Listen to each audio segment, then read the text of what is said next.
Lord Dudley. Diana. I'm sure you young people will want to be alone. I'll just toddle off to my room and potter about. You're going the wrong way. Oh, going the wrong way. He must be going to use the outside stairway. Yes! That must be it. Really, Lord Dudley, you needn't go. Nonsense! I was once in love myself.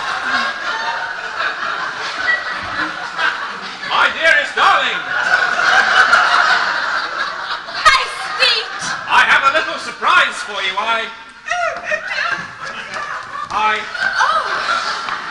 like surprises. I thought you did. I'm so excited. I knew you would be. I can't wait to find out what it is. It's worth waiting for. Can't you find it? I know. I must have left it in my coat. Excuse me.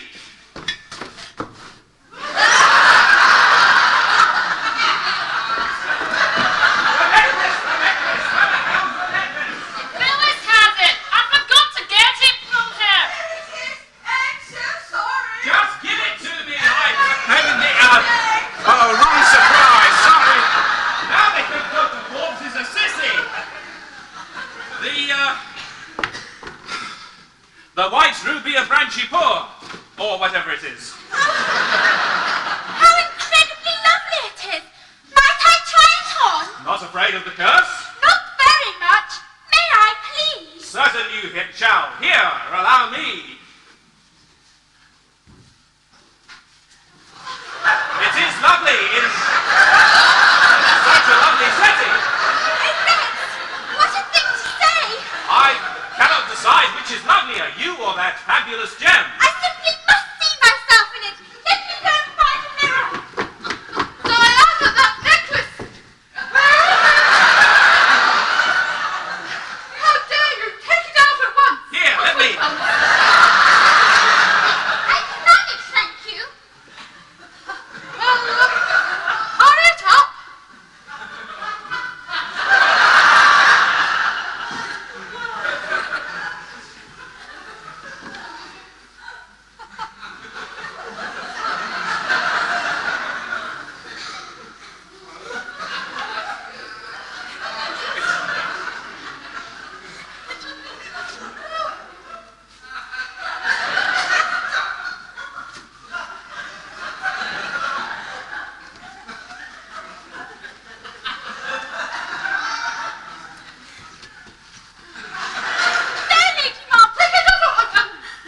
See here, Lady Margaret, surely there's no harm done.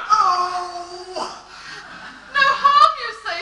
How could you endanger the life of this dear girl and your own fiancé? Oh, but Lady Margaret, I don't believe in that silly curse. After all, this is the 20th century.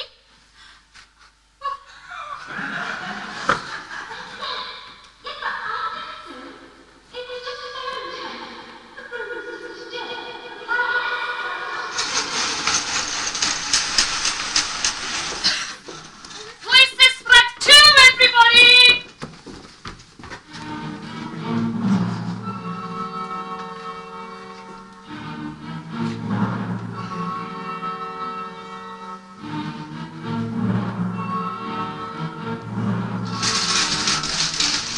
Ah, Diana, I was seeking Lady Margaret. Lady Margaret is in the garden, cutting roses. She may not return for some time. I see. Would you mind if I waited for her here? Naturally not. Might I sit? If you are so inclined. Diana, Yes, Stephen? would you take offence if I were to... Stephen, what are you trying to say? Oh, dash it all, Diana, must we play at words? You know the message that longs to cry out from within my heart. Stephen, do I dare for a moment imagine that the message in your heart is the self-same message that cries from within my own?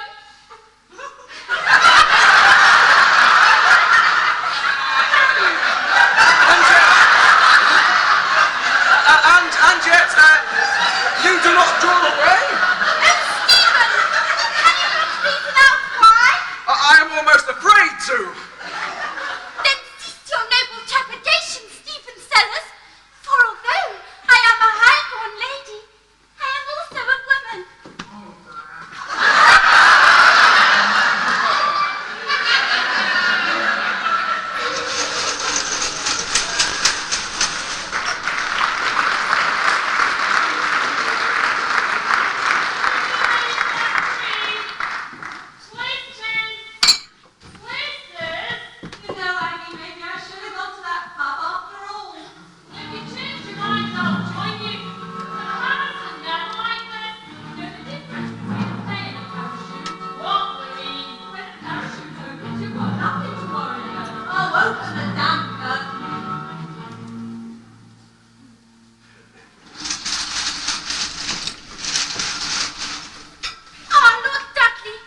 are too kind, Diana.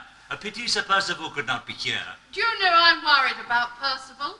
He's never accepted an invitation to one of our parties and then not turned up. At least not without sending word. Ah, but Lady Margaret, he might have had motor trouble. Yes, indeed. I do hope he hasn't had an accident. These words can be treacherous at night. Don't say such a thing. It would make one think there was some truth after all in that story about the curse. Nonsense! There's no such thing as a king. A king is a thing. Thing is a curse. And yet, everyone who has ever owned the Darjeeling diamond has always met with a dreadful demise. Oh. But Sir Percival doesn't own the diamond anymore. Not since he sold it for Lady Margaret's collection.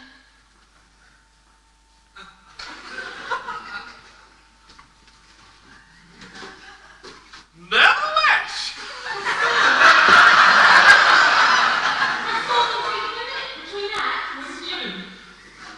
Percival did own it, and that might be enough. See here, Dr. Forbes, you are a man of science. Surely you don't believe in curses? Louise has Billy so hastily alone. I only know there are strange things in the history of India. Things that defy rational explanation. Nonsense! Sheer cocky-cock. Superstitious drivel. Drivel. Quite possibly, Lord Dudley. And yet? Where is that Percival? Frankly, I'm glad he's not here. Why, Diana, what a thing to say. Yes, indeed. I'll say. I mean it. Sir Percival is no gentleman. Here now, what are you saying? When he looks at me, I feel as though my hands were moving all over his body.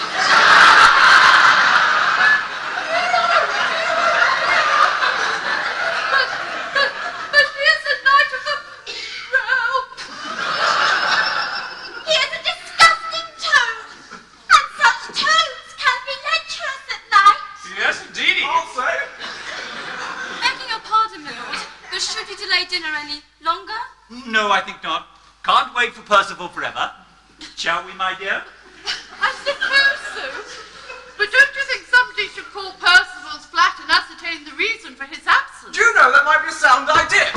There is something distinctly odd about all of this. All of what, Stephen? This business about Percival and the necklace. He did say he was bringing it tonight, Lady Margaret. Well, actually, I never spoke with him directly, but there was a message delivered on the post, the postman bought it. What, on Swithin's Day? Saint Swithin's Day? By Jove, never thought of that.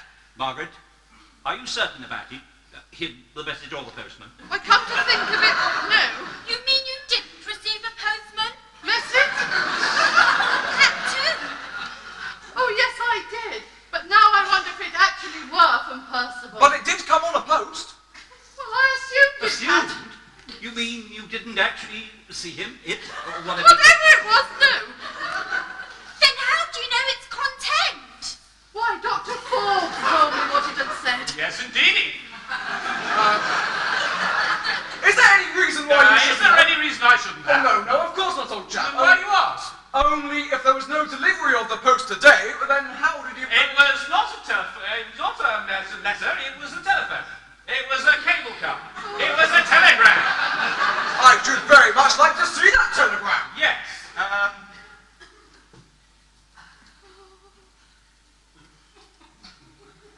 Hey, no, I don't have it. The message was phoned through from the telegraph office. Doris, have there been any telephone messages this evening? No, sir. What? Are you quite sure? The telephone's been out of order since this afternoon, Mum. Aha! And what do you say to that, Dr. Forbes?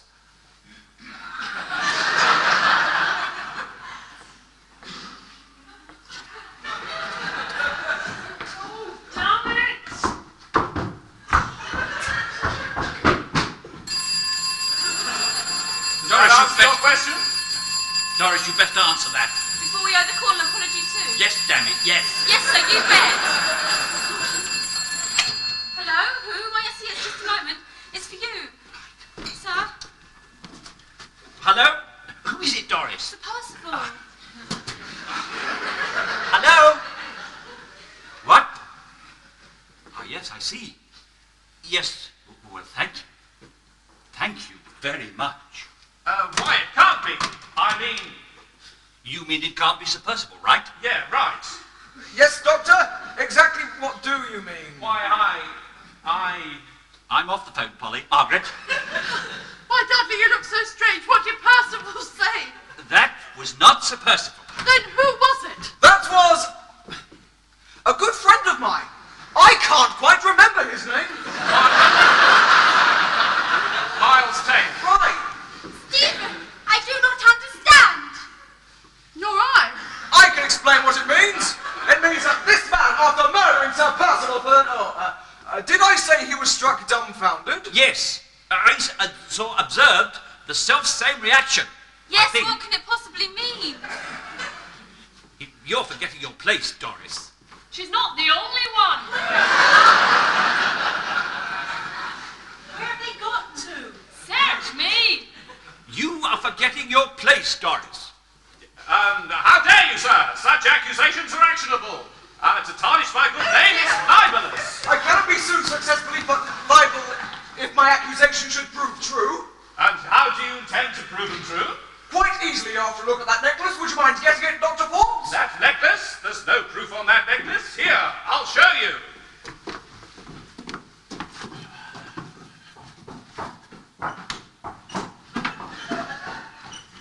Are you sure that's where you put it, Margaret? Like, where else? Why don't you have another look?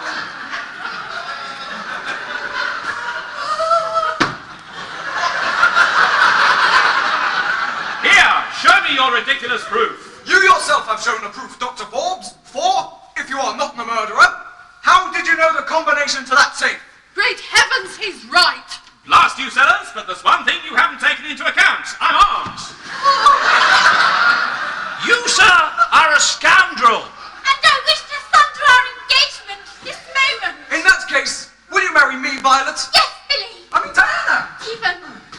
Doris, telephone at once for the constabulary. Do so, and you are dead, my dear. Oh, Mum, what shall I do? Just raise your hands. And the rest of you, do likewise.